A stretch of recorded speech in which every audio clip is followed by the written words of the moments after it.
आणि कबड्डीचा खेळ कसा असतो, एकमेकाची तंगडी उडतो आणि आपण त्याला आउट करत राहतो. व्यवस्थित धंदा करतो, त्याच्या घरचे संस्कार चांगले आहे, सगळ्या समाजाला धरून चालतो, नातलगाला धरून चालतो. तर अशा ठिकाणी आपली मुलगी सुशिक्षित असेल तर त्या घरात द्यायला काय हरकत आहे. परंतु झालं काय आहे की सगळ्यांनाच पुणे लागतंय, सगळ्यांनाच नाशिक मुंबई लागतंय. तर आमच्या गरीब भावाने मुला मुलींनी करायचं काय, ज्या ठिकाणी ग्रामीण भागातल्या मुला मुलींनी करायचं काय, हा एक मोठा प्रश्न तयार झालेला आहे. अनेक मुला मुलींचे आई वडील खूप म्हणजे नको नको त्या गोष्टी बोलतात. नको आता त्या मेळाव्याला जायला नको, मुलगी बघायला नको, हे असे करता करता मुलांचे वय 35-40 पर्यंत झालेले अक्षरशः. आपण हा विचार केला पाहिजे की आता मुली पण जेवढ्या शिकलेल्या ना तसे आमचे मुलं पण भरपूर शिकलेले आहे, सगळ्या सुखसुविधा उपलब्ध करून दिलेल्या आहे. फक्त तुम्ही त्यांच्यापर्यंत गेलं पाहिजे. अहिल्यानगर जिल्हा तेली समाज महासभा साई स्नेहबंध यांच्या विद्यमाने भव्य राज्यस्तरीय वधूवर पालक परिचय मेळावा शिर्डीतील रिंग रोड येथील परिवार लॉन्स येथे आयोजक ॲडव्होकेट विक्रांत वाकचौरे, बद्रीनाथ लोखंडे, तेली समाज महासभा अहिल्यानगर व शिर्डी शहर यांच्या आयोजनाखाली शिर्डी व परिसरातील विविध मान्यवर आणि हजारोंच्या संख्येनं आलेल्या समाज बांधवांच्या उपस्थितीत तुडुंब गर्दीत नुकताच संपन्न झाला. यावेळी आयोजक बद्रीनाथ लोखंडे यांनी आपल्या जोरदार भाषणाने उपस्थितांना मंत्रमुग्ध करत लग्नाविषयी मुलींची आणि मुलींच्या पालकांची असलेली मानसिकता स्पष्ट शब्दात मांडत विचार करायला भाग पाडले. तर आपला समाज आणि समाजातील तळागाळातील घटकांविषयी असलेली तळमळ यावेळी बद्रीनाथ लोखंडे यांच्या भाषणात दिसून आली. यावेळी आपल्या अनोख्या शैलीत सध्याची सत्य परिस्थिती मांडत लोखंडे यांनी समाज बांधवांना जागृत करण्याचं काम या निमित्तानं केल्याचं उपस्थित मान्यवरांनी सांगत बद्रीनाथ लोखंडे व ॲडव्होकेट विक्रांत वाकचौरे यांचे भव्य नियोजनाबद्दल कौतुक केले.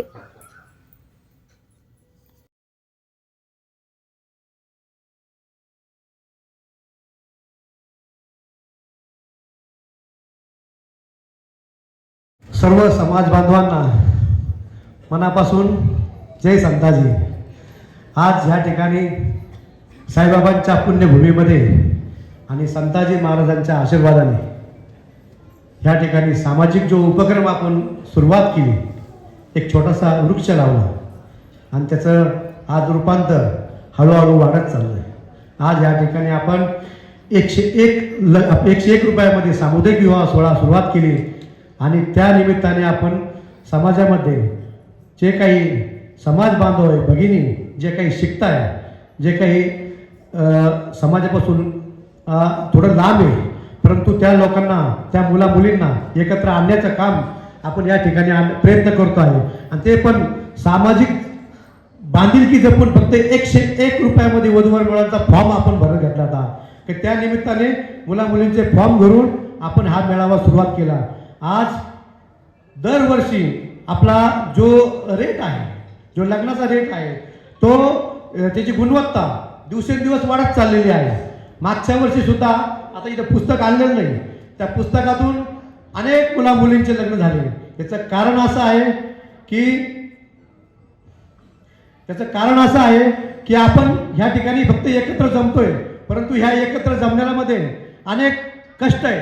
आज हे प्रत्येक गावात आपण जाऊन अनेक वेगवेगळ्या जिल्ह्यात जाऊन आपण मुला मुलींचे बायोडाटे गोळा करतोय. आज ह्या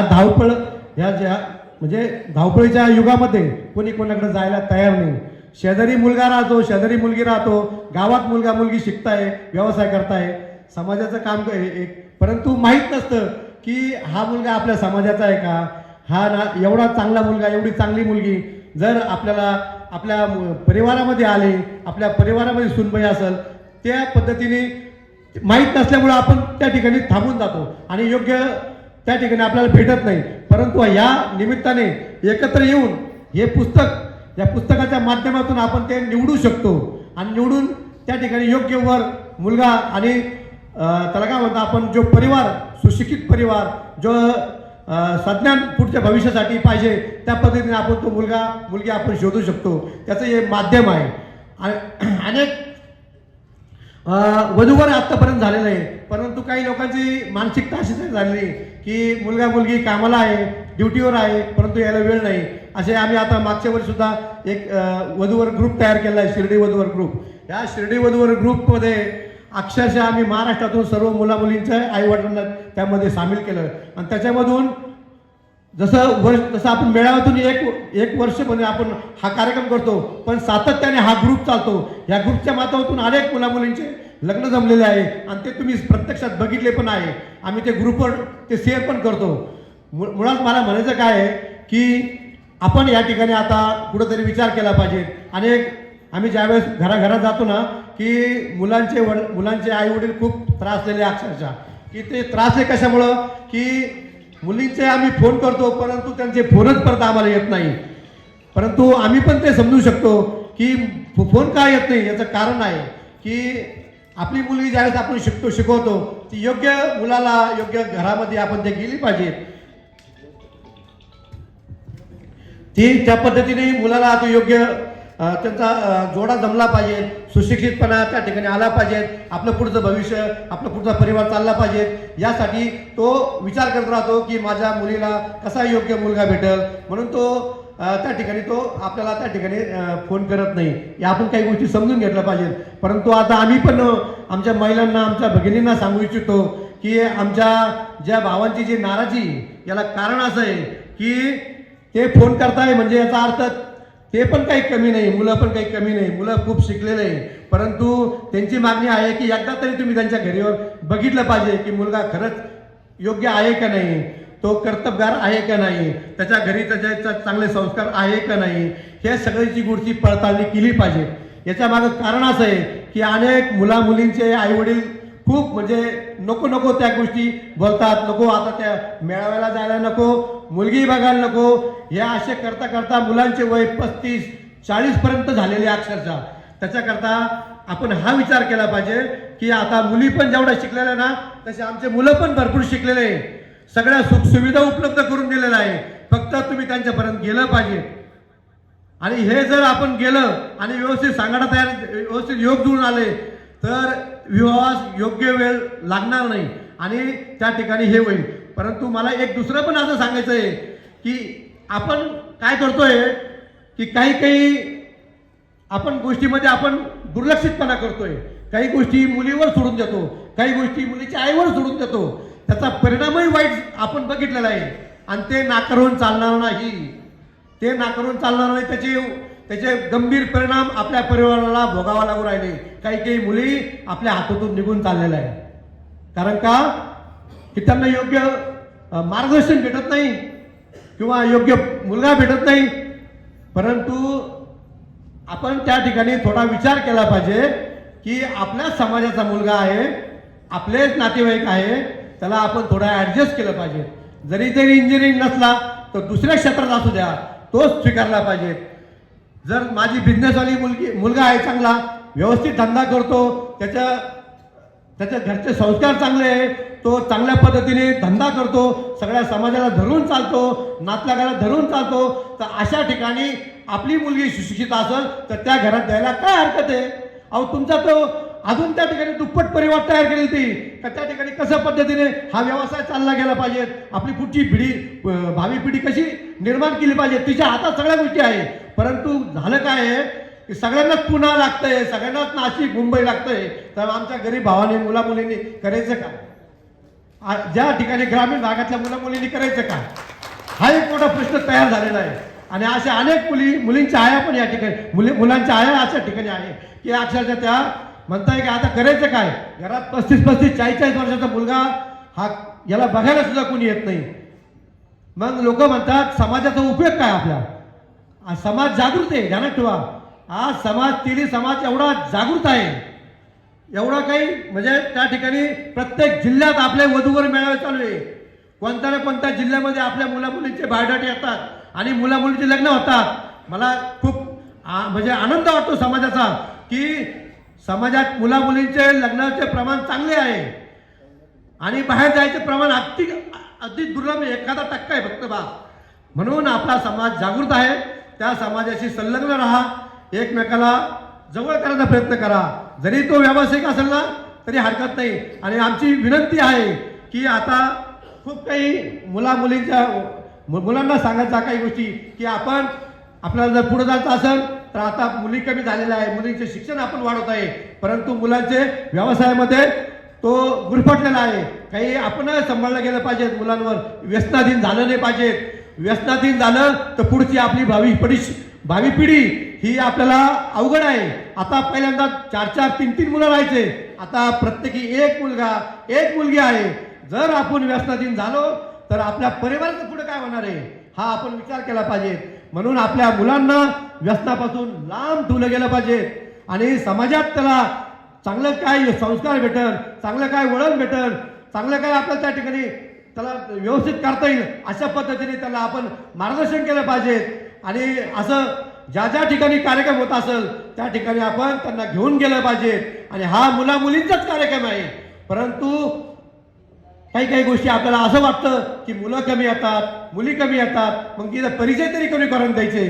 पण काही दुसरे असं नको व्हायला की वधूवर संपून जाईल आणि पालकांचीच मेळावे चालू होईल, असं व्हायला नको. म्हणून प्रत्येकाने हा विचार केला पाहिजे, आपला समाज आहे, आपले नातेवाईक आहे, आपले सगळे थोरे आहे, आपण त्या ठिकाणी मुला-मुलींना आणलंच पाहिजे. जर आपण आपल्या मुला-मुलींना आणलं पाहिजे तरच पुढं त्या समाजाची ओळख तयार होणार आहे, त्या समाजाबद्दल आत्मीयता तयार होणार आहे. जर याच्यापासून त्या मुलांना त्या मुलींना थोडं लांब करायचा प्रयत्न करत असेल तर आपण आपल्या पायावर धोंडा आपणच मारतो आहे, त्याला कारणही आपणच आहोत, हे आपण सुद्धा लक्षात ठेवलं गेलं पाहिजे. या ठिकाणी आमचे प्रथम नगराध्यक्ष शिर्डीचे कैलासबापू खोते यांनी अतिशय मार्मिकपणे आपल्याला चांगलं मार्गदर्शन केलं आहे.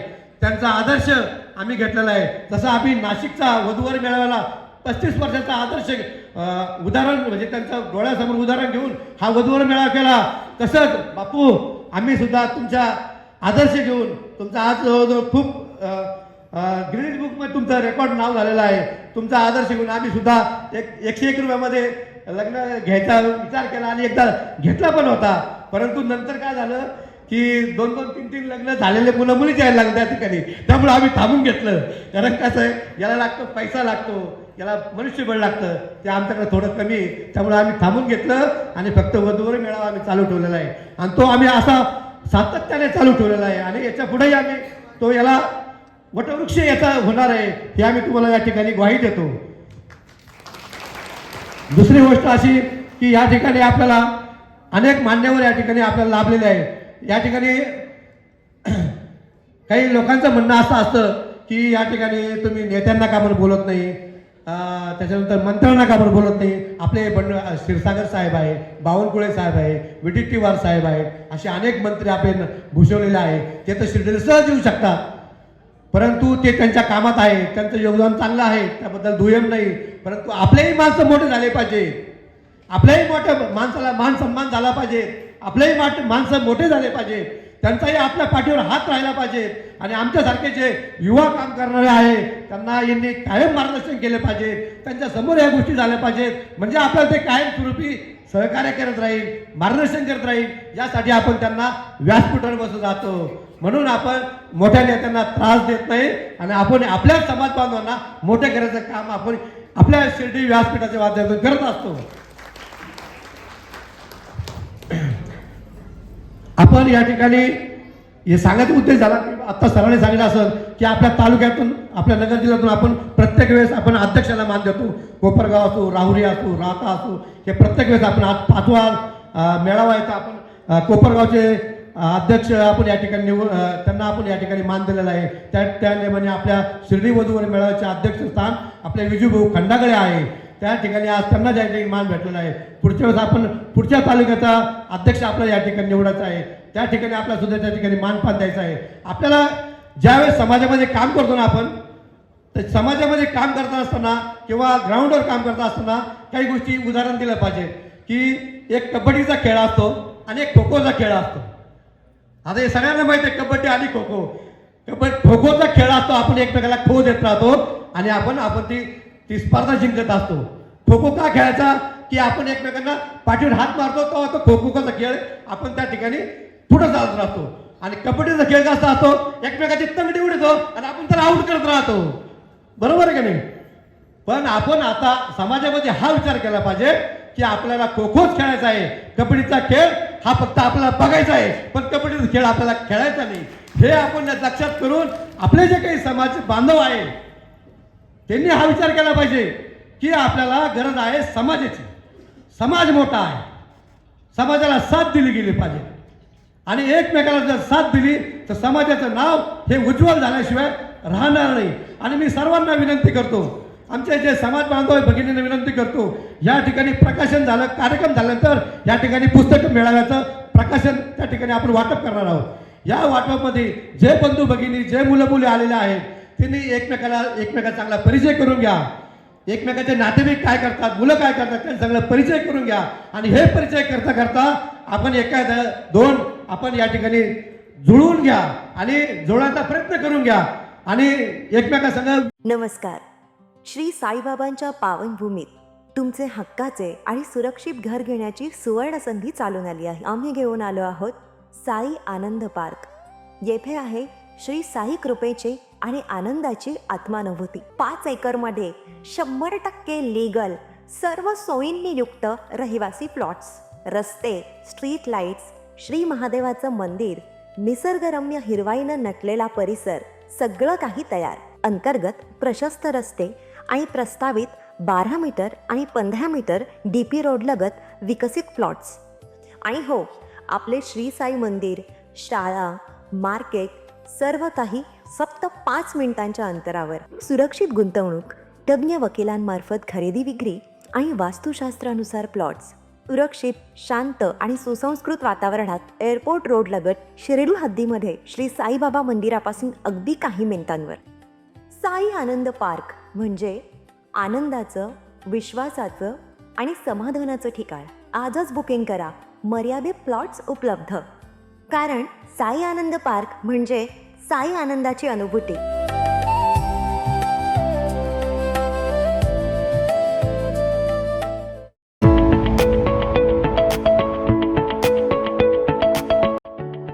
आता साईंच्या नगरीत साकारणार अगदी अल्प दरात तुमचे स्वप्नपूर्तीचे घर. साई प्रसाद नगर 100% लीगल प्लॉट. विश्वासार्ह गुंतवणूक. साई समाधी मंदिरापासून फक्त 5 मिनिटे अंतरावर. प्रशस्त रस्ते, स्ट्रीट लाईट्स, बस स्टॉप, शाळा, बाजार आणि बँक सर्व काही जवळ. तर त्वरा करा, थोडेच प्लॉट शिल्लक. तुमच्या कुटुंबासाठी सुरक्षित गुंतवणुकीची सुवर्ण संधी. एक वेळ नक्की भेट द्या. संपर्क करा श्री प्रसाद गोंदकर पाटील 9420 05 91 किंवा श्री दत्तात्रय सोमवंशी 9689 65 91 91. साई प्रसाद नगर, शिर्डी.